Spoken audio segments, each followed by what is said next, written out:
صلى الله عليه وسلم. الفاتحة.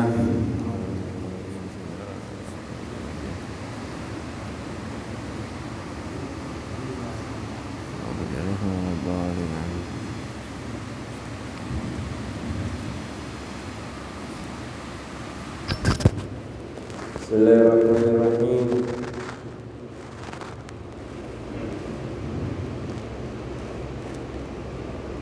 Qala al-musannif rahimahullah ta'ala wa nafa'ana bihi bi 'ulumihi fid dharain. Wa an Anas radhiyallahu anhu qala sami'tu Rasulullah sallallahu alaihi wasallam yaqulu inna Allah 'azza wa jalla qala idza ibtalaitu 'abdi bi habibatayhi fa sabara awwadtuhu minhuma al-jannata. Hadis riwayat Sayyidina Anas bin Malik radhiyallahu anhu. Beliau mengatakan, aku mendengar Rasulullah sallallahu alaihi wasallam bersabda, sesungguhnya Allah Subhanahu wa taala berfirman dalam hadis qudsi, jika aku menguji hambaku, idabtala itu aku memberikan bala, dalam arti di sini menguji, bihab abdi hambaku bihabibataihi dengan dua yang dia kasihi. Habibataihi dua kekasihnya, artinya dua matanya. Jika aku menguji hamba dengan dua matanya, diambil penglihatannya oleh Allah Subhanahu wa taala. Fasabara, lalu hamba yang buta tadi, yang aku butakan tadi sabar, awwadtuhu minhumal jannata, aku ganti dua matanya tadi dengan surga. Jadi ketika ada hamba diuji, diambil kedua matanya oleh Allah Subhanahu wa taala, lalu dia sabar,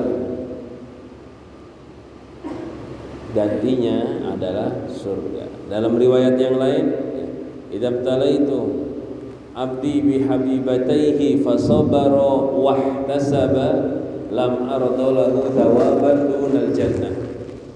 Jika hambaku aku uji dengan dua matanya, dibikin buta oleh Allah Subhanahu wa taala, lalu dia sabar, wahtasaba, dia berharap pahala, doa, ya Allah, saya ridho mata saya diambil. Dan memang harus ridho ya, karena mata bukan punyanya dia, punyanya Allah. Saya rela punya mata saya, penglihatan saya diambil, saya hanya berharap pahala darimu ya Allah.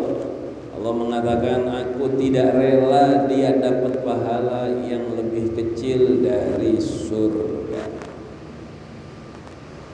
Ini memang spesifik mata saja, karena memang mata ini nikmat yang paling besar ya, yang dirasakan manusia. Kalau hamba itu ridho dan rela ketika matanya diambil, pahalanya minimal surga. Minimal surga. Dan bukan hanya mata sebetulnya, penyakit-penyakit yang lain kalau kita sabar pahalanya surga. Seperti nanti hadis di depan akan jelaskan itu juga. Ada sakit yang lain, kalau sabar pahalanya surga. Dan ini yang perlu diperhatikan. Kalimat yang tadi saya ucapkan, ketika ada orang kena musibah, kan sering dia ngomong kayak gini, saya rela ya Allah, ya kan? Kita ini kalau diuji oleh Allah musibah, entah dari harta, entah dari penyakit, atau meninggalnya orang yang dicintai, kadang-kadang kita ngomong, saya rela, atau ustadznya, gurunya nasihatin, relakan aja, ridhokan. Ini hadirin sekalian, sebetulnya ridhonya kita itu cuman kiasan aja, kita menerima. Ketika kita diambil nikmatnya sama Allah, mau nggak mau harus ridho. Soalnya ini punyanya Tuhan. Kalau kita nggak ridho berarti kurang ajar. Mungkin sesama manusia, harta pian diambil kawan pian nggak ridho bisa, tapi untuk Allah nggak bisa, wajib ridho. Nyair punya saya, sampean ambil, oh saya nggak rela, saya nggak ridho yang saya diambil.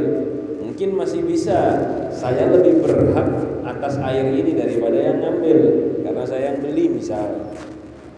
Tapi ketika ini airnya Bapak ditaruh di sini terus Bapak ambil, terus saya bilang saya nggak ridho, pantas nggak? Kenapa? Bukan punya saya. Dan seluruh yang ada di tubuh saya, harta saya, semua punya Allah. Ketika diambil kembali oleh Allah, terus saya ngomong saya nggak ridho, atau di hatinya nggak ridho, ini nggak pantas, tidak pantas. Jadi ridho itu wajib sebetulnya, tapi tetap dikasih pahala oleh Allah Subhanahu wa Ta'ala. Hadis selanjutnya nyambungkan dengan hadis tadi ya, bahwa penyakit yang kita sabari itu dikasih surga. Dari Sayyidina Atha ibn Abi Rabah radhiyallahu anhu ya. Qala li Ibnu Abbas radhiyallahu anhuma. Sayyidina Atha ini tabi'in, beliau ngomong, saya dinasihati oleh Sayyidina Abdullah bin Abbas. Lalu Abdullah bin Abbas ngasih tahu, ala urika imra'atan min ahlil jannah, atau kamu mau enggak melihat seorang wanita penduduk surga?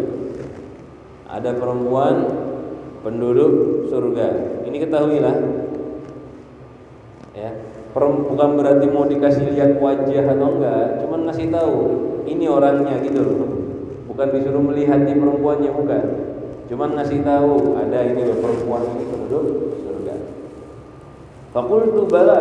Sayyidina Atha semangat kepengen tahu siapa di perempuan penduduk surga. Biar kalau mau dikasih tahu, Pak, mau melihatlah laki-laki penduduk surga, calon penduduk surga di Liananggang. Penasaran kan? Pengen tahu kayak apa orangnya, apa amalannya, mau ditiru, mau dicontoh. Fakultu bala. Sayyidina Atha bilang, inggih, saya mau tahu Abdullah bin Abbas. Qala hadhil mar'atu sauda atatin nabiyya sallallahu alaihi wasallam. Ini loh, ada perempuan hitam ini.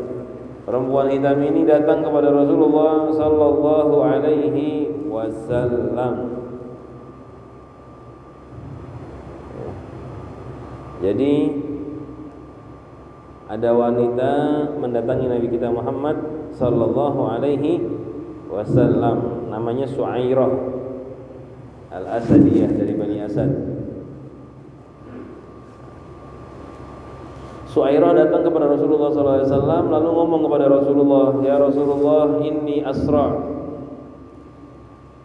saya kena penyakit sor', apa ya, ayan, tahu ya ayan ya, yang nanti nggak sadar gerak-gerak sendiri itu, epilepsi. Saya kena penyakit ini ya Rasulullah. Wa inni atakasyaf.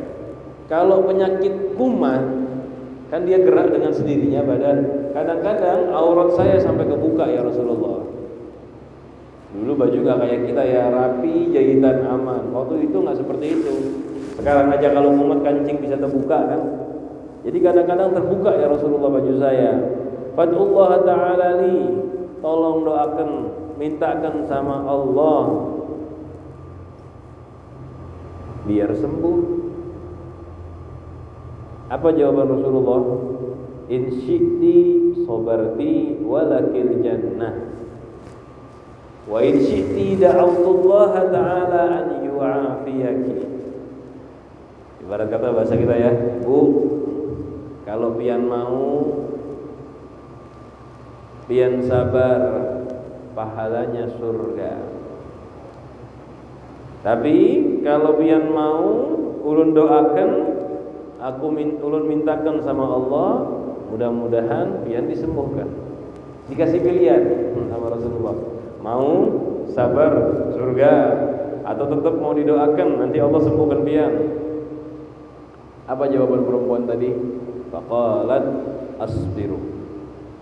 Pilihannya dua, sabar masuk surga atau didoakan sembuh. Ini perempuan pinter, tahu mahalnya harga surga. Dia bilang asbir. Kalau gitu nggak apa-apa, sakit ya Rasulullah, aku sabar. Karena harganya surga itu dibandingkan susahnya sakitnya di dunia, jauh lebih mahal harga surga. Nggak apa-apa ulun sakit berapa tahun paling Tapi nanti di akhirat dapatnya surga. Tenang, surga ini kekal selama-lamanya. Ini orang pintar sekali. Dan hebat ya, orang ketika ingatnya akhirat seperti ini, pikirannya itu kesuksesan akhirat seperti ini. Ini dasarnya dia punya iman yang kuat. Dasarnya dia selalu ingat dengan kematian. Itu loh. Kalau seperti kita masih pikirannya kesuksesan dunia, sulit mau seperti ini. Dikasih pilihan akhirat sama dunia, pasti kita milih dunia terus, karena dunia tampak di depan mata, akhirat tidak tampak. Buktinya coba kalau ada urusan dunia, kerjaan sama panggilan sholat, kadang-kadang panggilan sholat kita kalahkan. Gak usah kayak gini, ini kan contoh berat. Disuruh milih doa, sabar dari penyakit atau masuk surga. Kita ini sebetulnya diuji kayak gini tiap hari. Ketika adzan mengumandangkan, sholat pahalanya surga. Tetapi kadang-kadang adzan panggilan sholat kita sampingkan karena kita masih punya urusan dunia. Dan berkali-kali ini terjadi, bukan cuma sholat, dalam segala macam hal. Lihat perempuan tadi. Padahal jelas kalau Rasulullah angkat tangan doa sembuh dia. Dan sebetulnya dia bisa masuk surga dengan cara lain. Bisa juga dia disembuhkan sama Allah, terus dia nanti taat ibadah masuk surga juga, bisa kan? Ketika perempuan tadi, enggak ya Rasulullah, doakan sembuh aja lah.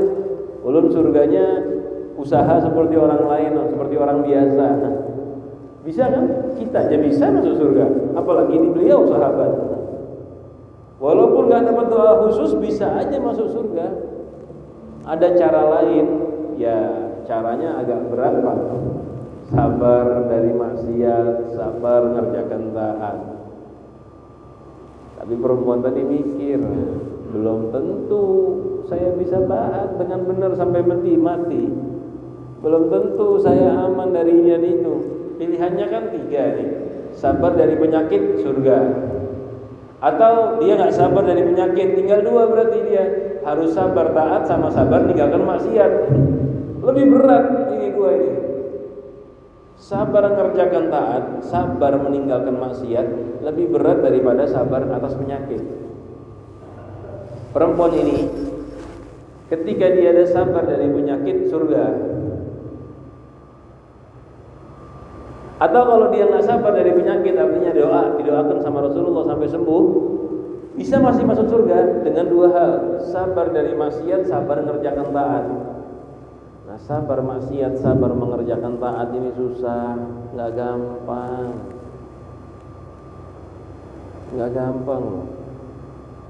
Berapa banyak dari antara kita kadang-kadang diuji sama musibah, sabar.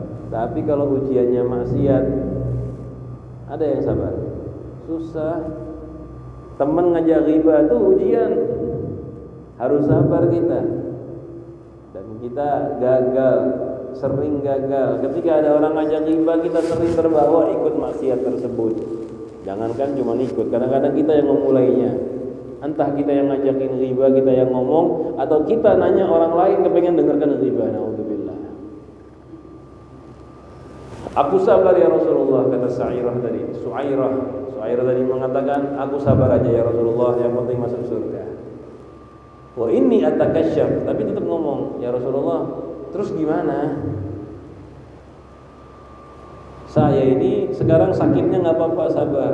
Tapi masalahnya kalau saya sakit terkadang terbuka aurat ya Rasulullah. Tolong doakan, walaupun saya nggak sembuh nggak apa-apa, yang penting saya nggak terbuka aurat. Baru didoakan sama Rasulullah, mudah-mudahan dia tidak takasyuf, nggak terbuka-buka auratnya. Didoakan oleh Rasul sallallahu alaihi wasallam. Lihat ya, gimana imannya para sahabat saat itu. Bersihnya hatinya sahabat, ingatnya sama Allah. Jadi waktu sakit itu yang dipikirin bukan sakitnya, yang dipikirin auratnya yang terbuka tadi. Itu lebih utama buat mereka, takut membuka aurat. Padahal nggak dosa ya, ketika sakit kayak gitu nggak dosa, orang nggak sadar, tapi tetap minta sama Allah Subhanahu wa Ta'ala. Nah, 2 cerita tadi Kan sakitnya beda kan? Yang pertama sakit mata, pahalanya surga. Yang kedua sakit ayan epilepsi, pahalanya surga. Dan sebetulnya kiaskan aja hampir semua musibah yang menimpa kita dari jenis penyakit begitu. Dan hadis sebelumnya riwayat Siti Aisyah. Ya, hadis sebelumnya ini yang kita bahas pada dua pertemuan atau 3 pertemuan sebelumnya. Pertemuan kemarin kita yang kita bahas minggu kemarin, hadis Siti Aisyah kan penyakitnya taun. Ya. Itu pahalanya apa? Seperti mati syahid. Jadi hampir setiap penyakit yang menimpa kita sebetulnya itu mendapatkan pahala yang besar dari Allah Subhanahu wa taala. Sampai nanti di depan 2 hadis lagi kita akan bahas itu, bahkan jarum atau duri menusuk kaki kita itu pahalanya besar. Jadi penyakit menimpa kita semuanya besar, pahalanya selalu besar. Diriwayatkan dari Sayyidina Abi Abdurrahman Abdullah bin Mas'ud. Hadis selanjutnya ya. Beliau mengatakan, ka'anni anduru ila Rasulillah sallallahu alaihi wasallam yahki nabiyyan minal anbiya salawatullahi wa salamuhu alaihim.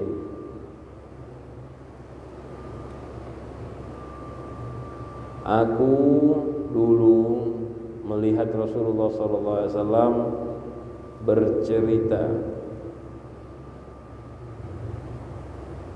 Jadi ka'anni anduru artinya tuh dia benar-benar melihat. Jadi benar-benar membayangkan. Ka'anni anduru ila Rasulillah. Waktu dia cerita, waktu Sayyidina Abdullah bin Mas'ud cerita, ka'anni anduru. Kalau ka'anni itu bahasa kita artinya seakan-akan aku melihat Rasulullah. Maksudnya beliau sekarang ini waktu aku cerita terbayang seakan-akan di depan saya ada Rasulullah sallallahu alaihi wasallam. Bukan beliau ragu dalam bercerita. Kan kalau saya ngomong seakan-akan dulu saya ngelihat ini, itu kan saya ragu. Omongannya Sayyidina Abdullah bin Mas'ud bukan ragu. Seakan-akan saya melihat Rasulullah. Artinya waktu ngomong kayak gini terbayang di wajahnya itu, di hadapan beliau ada Rasulullah SAW sedang bercerita. Hebat ya, sahabat tuh kayak gitu, hadir betul hatinya. Ketika cerita Rasulullah ada di pandangannya itu, ada di pandangan beliau Rasulullah SAW.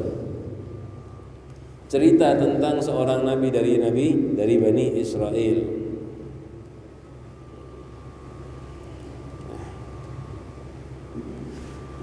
Jadi beliau mengatakan darabahu qaumuhu.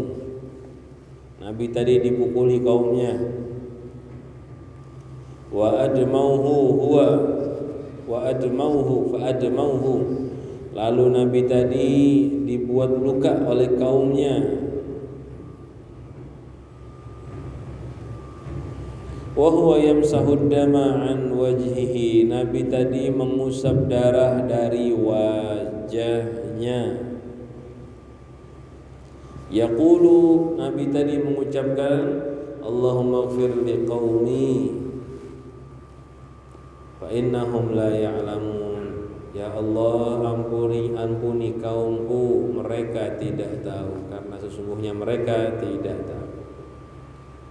Ini Nabi Muhammad bercerita, ada seorang nabi, ya, salawatullah wassalamu alaihim, ada seorang nabi dari sebagian nabi yang dilukai sama kaumnya, dipukul, dibuat berdarah sampai wajahnya berdarah. Nabi tadi ngusap darah dari wajahnya sambil berdoa, ya Allah, ampuni kaumku, sesungguhnya mereka tidak tahu.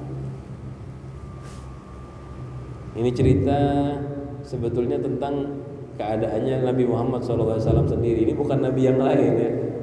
Jadi Nabi ngomong, ada seorang nabi kita Muhammad SAW cerita, ada seorang nabi dipukuli kaumnya, dibuat berdarah wajahnya, diusap darahnya, bukannya marah malah sabar.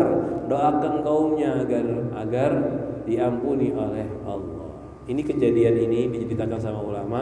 Itu Nabi bercerita kejadian yang menimpa beliau ketika perang Uhud. Ketika dahinya Rasulullah ini sobek, gigi gerahamnya ini kena anak panah. Bayangkan ya, punggungnya Rasulullah kena pedang, kena tebas. Kalau nggak salah di kakinya salah satunya terkena lemparan tombak. Sakit. Saat itu Rasulullah bukannya doa hancurkan mereka, tapi doa ampuni mereka ya Allah, mereka tidak tahu. Nah ini ya sabarnya Nabi kita Muhammad Sallallahu Alaihi Wasallam. Tapi hebatnya Nabi cerita nggak ngomong saya dulu begini enggak ya. Di hadis ini Nabi nggak ngomong saya enggak. Nabi ngomongnya apa? Ada seorang Nabi. Nabi kita Muhammad ngomong ada seorang Nabi. Padahal dirinya sendiri kenapa? Tawadhu. Ya, terkadang ada seperti ini. Cerita seperti ini, kenapa menutupi biar nggak terlalu merasa hebat. Nah, itu dijelaskan sama para ulama dari hadis-hadis yang lain, dari riwayat yang lain. Ini kisahnya siapa sih yang diceritakan? Diambil, kumpulkan riwayat, dikoreksi dulu, nggak asal tebak. Ternyata riwayatnya ini adalah Nabi kita Muhammad sendiri yang melakukan doa tersebut. Hadis selanjutnya 13 dari Sayyidina Abi Sa'id Al-Khudri dan Sayyidina Abi Hurairah radhiyallahu anhuma. Nabi kita Muhammad SAW bersabda, "Ma yusibul muslima min nasabin wala wasabin wala hammin wala hazanin wala adha wala ghammin hatta syaukatu yushakuha illa kaffarallahu biha min khatayahu." Rawahu muttafaqun alaih.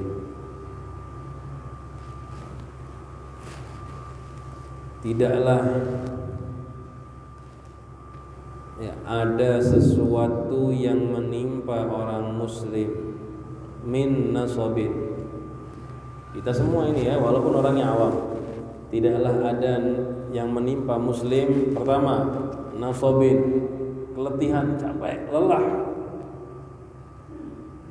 Wala wasabin, dan sakit. Wasab ini salah satu nama penyakit ya. Jadi sakit yang gak hilang-hilang. Wala hammin, sumpek. Wala hazanin, sedih. Wala adha. Adha ini lengkap, bisa diartikan penyakit, bisa diartikan sumpek, segala sesuatu yang menyakiti diri. Itu namanya adha, gangguan. Baik sakit, baik pikiran, baik masalah. Wala ghammin, dan bahkan gham. Ghammin itu adalah sumpek yang lebih. Jadi kan pertama kan tadi ada hazan, sedih. Ini sedih yang bikin sampai orang itu hilang kesadaran. Itu yang namanya ghammin. Jadi tidak ada, ringkasnya gini, nggak ada keletihan, tidak ada sakit, tidak ada masalah yang menimpa atau gangguan yang menimpa seseorang muslim. Hatta syaukatu, bahkan masalahnya duri, yushakuha, yang menusuk orang muslim. Kalian pernah lah ketusuk duri? Sakit gak? Tergantung ya. Yang dimaksud duri kecil ini, syauka duri kecil. Ketusuk duri sakit gak? Sakit tapi sebentar. Sakit tapi sebentar. Hatta syaukatu yushakuha, bahkan duri yang nusuk orang muslim, illa kafarallahu biha, kecuali dengan penyakit tadi, dengan sumpek tadi, dengan masalah tadi, bahkan dengan duri yang menusuk muslim tadi, Allah mengampuni khotoyahu, dosa-dosa. Jadi kita ini kalau kena musibah di dunia, apapun, sekecil apapun, kalau kita sabar, musibah tadi membuat kita diampuni oleh Allah. Ada yang ke masjid tadi, pintunya kejepit pintu di rumah pas mau berangkat. Dapat pahala nggak? Kalau yang sabar, wah dapat pahala. Diampuni dosa dia. Ada yang kepleset, jatuh, diampuni dosanya. Ada yang kena duri tangannya, bahasanya orang Banjar tuh yang memasukkan kesusupan.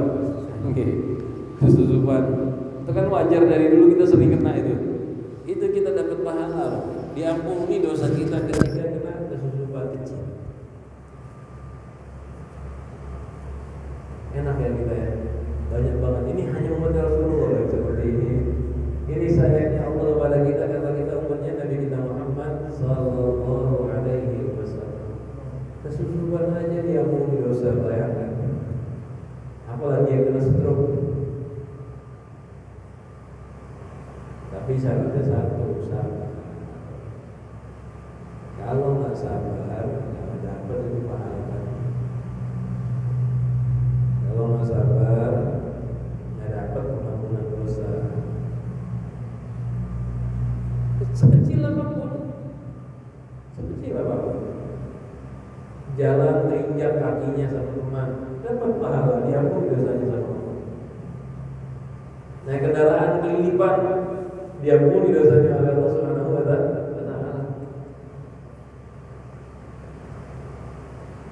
Yang kena sadis mahal lagi musimnya, berapa banyak itu dosanya yang diampuni sama Allah Subhanahu wa Ta'ala. Yang bilang tergantung banyaknya penyakit, musibah yang menimpa kita berarti semakin besar. Jadi ada yang kesusupan, satunya lagi ada yang meriang. Nah yang meriang kalau sabar pahalanya lebih besar, dosanya lebih banyak yang diampuni. Semakin besar ujiannya, semakin sabar, semakin banyak pengampunan dosa dan semakin banyak dapat. Tetapi kadang-kadang ada. Jadi kan memang pengampunan itu tergantung besarnya ujian. Ada yang kesusupan, ada yang kena stroke, dosanya lebih banyak, mana yang dihapus? Ya jelas, yang kena stroke lebih banyak, lebih berat, itu dosanya yang dihapus sama Allah lebih besar daripada yang kesusupan. Cuma tidak selalu ternyata.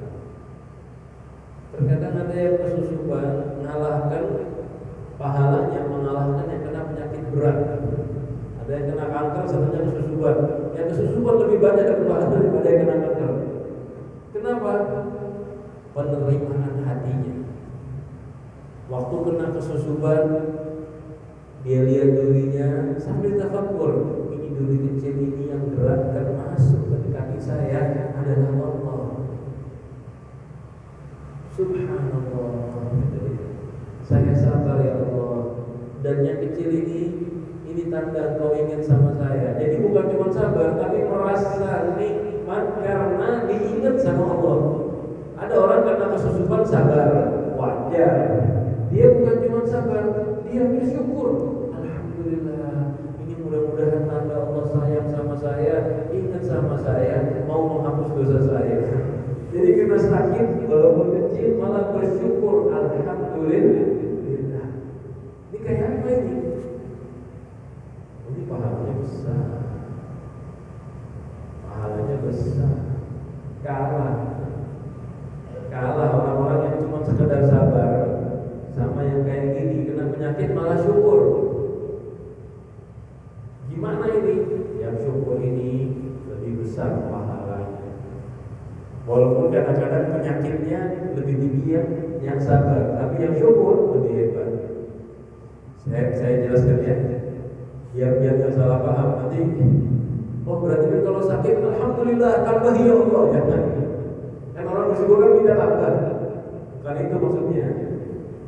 Syukur ketika kena penyakit itu bukan syukur atas sakitnya, bukan. Artian bersyukur ketika kena musibah bukan syukur atas musibahnya, bukan. Ini perlu diperhatikan. Syukurnya kenapa? Syukurnya karena merasa diingat oleh Allah. Jadi yang dia syukuri bukan sakitnya sebetulnya. Hakikatnya alhamdulillah, syukur karena Allah ingat saya. Syukur karena mau dikasih pengampunan. Kan kalau yang sakit diampuni dosanya sama Allah, ya bersyukur karena diampuni. Jadi syukurnya bukan dari segi sakitnya, tapi dari segi pengampunannya, dari segi Allah ingat sama dia. Baru di situ la in syakartum la azidannakum. Kalau kalian syukur, aku akan tambah. Artinya bukan minta tambah penyakit, ditambahi lagi pengampunan dosanya, ditambahi lagi Allah ingat sama dia. Nah itu yang dimaksud. Kadang-kadang kita ini mendengar kisahnya sufi, orang-orang wali sholihin. Ada wali kalau kena sakit bukannya sabar, tapi malah syukur. Kena musibah, alhamdulillah, tambahi Allah. Sebagian orang awam, ada dua macam orang. Yang satu ingkar, mana bisa musibah disyukuri, musibah itu disabari, betul kan? Iya memang benar, musibah sabar bukan disyukuri. Wah salah itu kisahnya, salah itu walinya. Ini orang yang tak paham. Yang kedua, umpat-umpatan ada bahan jua. Wah belum mau kayak wali, kena musibah, alhamdulillah ya Allah, tambahin lagi sakit dulu ya Allah. Ini juga salah. Kita nggak disuruh kita sakit. Pertama meriang, ya Allah, belum meriang ya Allah. Tolong penciuman hilangkan juga ya Allah. Jangan, nggak boleh biar tidak tambah penyakit, nggak boleh. Bersyukur yang dimaksud tadi syukur karena Allah ingat sama dia. Ada pepatah Arab mengatakan ini, Darul Habib ka'adil zabib. Dipukul sama kekasih itu sama nikmatnya seperti makan kismis. Kalau dipukul sama orang yang dicintai sama seperti makan kismis. Maksudnya apa? Bukan karena dipukul itu enak, tapi ini orangnya pas saya. Beliau itu cinta kepada saya. Jadi saya diingat. Ada kan kadang-kadang adalah santri dipukul sama guru senang. Dulu saya di pesantren ada almarhum Habib Ahmad Fathat. Saya waktu masih baru-baru mondok dulu. Habib Ahmad ini penempilingan, suka nampar betulan. Jadi ada santri yang kadang-kadang minta ditampar sama beliau. Dia ngerasa ulun ini kalau nggak kena tampar beliau ngapalin susah katanya. Ya sebetulnya bukan karena ditamparnya, bukan. Kalau temennya yang nampar tetap aja bodoh, tetap aja sakit, tetap aja nggak tambah cerdas. Tapi karena saya Habib Ahmad ini orang soleh, namparnya bukan pakai nafsu. Ya bukan nampar-nampar yang sampai berah, bengkak, kan, nampar biasa. Jadi beliau ngerasa kalau dipukul sama guru, wah semangat. Kan sering kan kita kadang-kadang ditabuk dari belakang gini. Kalau nabuk mukul dari belakang, dilihat, oh guru malah senyum. Coba biar di tengah jalan ditabuk dari belakang sama orang gak dikenal, kira-kira kayak apa? Kelari kadang-kadang. Tapi kalau yang nyambung nyapa dari belakang, mukul punggung pas nabuk, dilihat, guru senyum. Nah begitu maksudnya. Ketika kita dikasih sakit sama Allah, bukannya cuma sabar, malah tersenyum. Nah ini darajat yang hebat, darajat yang benar-benar mengerti hakikat ujian. Siapa yang ngasih? Nah ini ingat-ingat ya.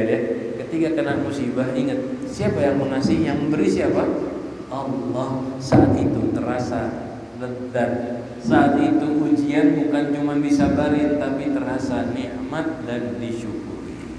Mudah-mudahan kita selalu dijauhkan dari musibah dan dari bencana, tetapi tetap diberikan kesabaran dan ketabahan oleh Allah Subhanahu wa ta'ala. Mudah-mudahan yang kita baca bisa bermanfaat, bisa kita amalkan. Jika ada salah kata kurang yang mohon maaf. Hadza minni wa lakum minkum. Wassalamualaikum warahmatullahi wabarakatuh.